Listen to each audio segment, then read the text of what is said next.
So hello everyone, आपका स्वागत है टीएमआर चैनल पर जिसका नाम है द मैथ्स राइडिंग। आप देख रहे हैं क्लास 9 का चैप्टर सेकंड जिसका नाम है पोलिनोमियल्स। इस चैप्टर का आज करेंगे इंट्रोडक्शन पार्ट 1 पर।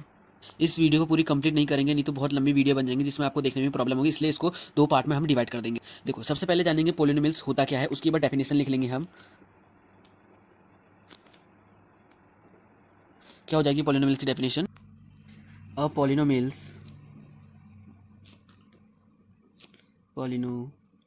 polynomials is an expression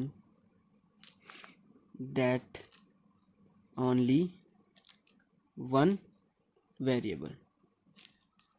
इसका मतलब ये है, पॉलिनोमियल्स वो एक्सप्रेशन होता है जिसमें सिर्फ एक वेरिएबल होता है। अब वेरिएबल क्या होता है एक बार वो समझ लो। वेरिएबल आपके हो जाएंगे जो भी हम मैथमेटिक्स में एक्स वाई जेड कहते हैं, या ए बी सी, कुछ भी ले लो ऐसे, वो सब आपके एक वेरिएबल होते हैं। अब इस डेफिनेशन में वही कहा गया है, ऐसा वो पॉलिनोमियल्स जिसमें इसका एक्सप्रेशन सिर्फ वन वेरिएबल हो, यानी कि एक ही वेरिएबल हो, या तो ये या ये या ये या इनमें से कोई एक। मैं कोई एग्जांपल लिखता हूँ, यहाँ पे मैंने कुछ 3 एग्जांपल लिखे हैं। अब इस डेफिनेशन का मतलब तो यही है कि भैया वो पॉलिनोमियल जिसका एक्सप्रेशन सिर्फ एक वेरिएबल हो। एक वेरिएबल मतलब समझ गए, वेरिएबल्स क्या होते हैं, ये हो गए। अब उनमें से कोई भी एक वेरिएबल हो, अगर एक्स लिया हो तो दोनों में ही एक्स होने चाहिए, वाई ले रहे हो तो वाई ही होना चाहिए। ऐसा नहीं होना चाहिए कि एक्स भी है साथ में वाई भी है। ऐसा करोगे तो भैया वो गलत होगा, वो आपका गलत ही कहलाएगा। अब एक वेरिएबल का है, एक वेरिएबल का मतलब क्या है कि वो होना चाहिए, भले उसके साथ कोई नंबर हो चाहे वो पावर हो, उससे कोई मतलब नहीं, बस एक ही वेरिएबल होना चाहिए। अगर एक्स है तो एक्स ही होना चाहिए, वाई है तो वाई ही होना चाहिए, कोई भी एक वेरिएबल, ये कहा गया है। अब अगली बात ये जान लेते हैं कि वेरिएबल की पावर क्या नहीं होनी चाहिए। कौन कौन सी ऐसी पावर्स हैं जो वेरिएबल की पावर नहीं होनी चाहिए, डेफिनेशन के माध्यम से समझाऊंगा।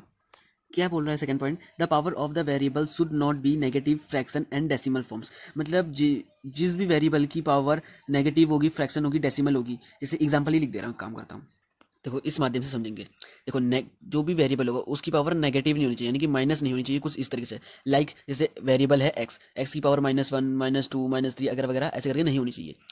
दूसरा है फ्रैक्शन, यानी कि डिवाइड की फॉर्म में नहीं होनी चाहिए, कुछ इस प्रकार। जैसे लाइक क्या हो जाएगा, एक्स की पावर आप बोल रहे हो 1/2, या वाई की पावर -1/2, ऐसे करके कुछ भी हो सकता है। जो भी ये हमारे एक्स वाई वेरिएबल हो गए, इनकी पावर फ्रैक्शन में भी नहीं होनी चाहिए। तीसरा है डेसिमल, जो कि कुछ ये है, ऐसे क्या हो जाएगा, जैसे वेरिएबल्स की पावर 2.1, एक्स की पावर 3.2, ऐसी करके जो भी हमारा वेरिएबल्स होगा उनकी पावर डेसिमल फॉर्म में भी नहीं होनी चाहिए।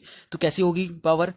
नॉर्मल ऐसे, बस, ना नेगेटिव फॉर्म में, ना फ्रैक्शन फॉर्म में, ना डेसिमल फॉर्म में। और जो भी इन पॉलिनोमियल्स का जो भी कनेक्शन रहेगा वो कैसा रहने वाला है, थर्ड पॉइंट के हिसाब से देखेंगे। The term are connected by, जो भी इस पॉलिनोमियल का कनेक्शन रहेगा वो क्या रहेगा, कुछ या एडिशन में रहेगा या सब्ट्रैक्शन में रहेगा। कैसे, एग्जांपल के साथ बता देता हूँ। या वो कुछ ऐसा कहलाएगा से 2x² + 3x + 5, या ये हो गया एडिशन में। या सब्ट्रैक्शन में क्या हो जाएगा, 4x² - 3x + 5, या वो ऐसा हो जाएगा, या वो यहाँ पे भी माइनस कर सकते हो। इसके अलावा और किसी फॉर्म में नहीं रहेगा, या प्लस में या माइनस में रहेगा, ना मल्टीप्लाई, ना डिवाइड, ना डेसिमल, और किसी फॉर्म में नहीं रहेंगे।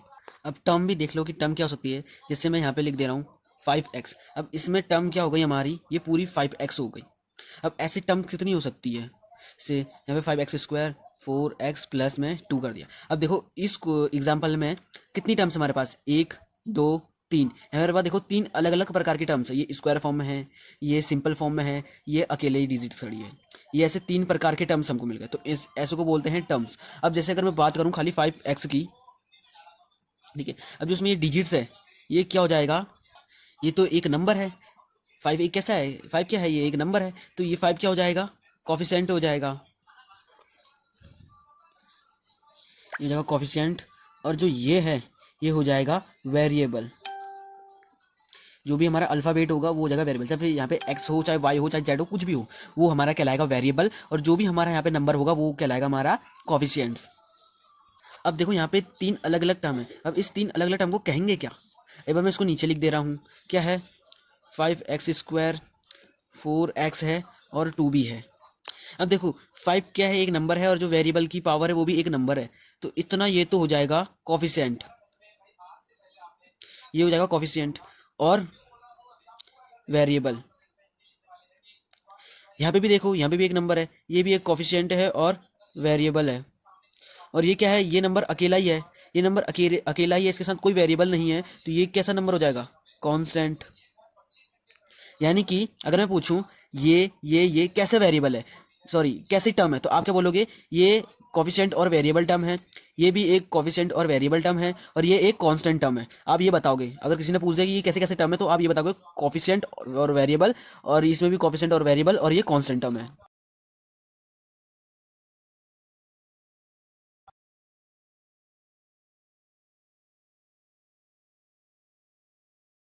पार्ट 1 में बस इतना ही। अब करेंगे इसके आगे का, types of polynomial, degree polynomial क्या होता है, ये पार्ट 2 में करेंगे। आई होप आपको इंट्रोडक्शन समझ में आया होगा। अगर आपको इस वीडियो में मजा तो लाइक शेयर सब्सक्राइब जरूर कर देना, कमेंट में बताना वीडियो कैसी लगी। तब तक के लिए बाय बाय, मिलेंगे आपको इंट्रोडक्शन पार्ट 2 पर।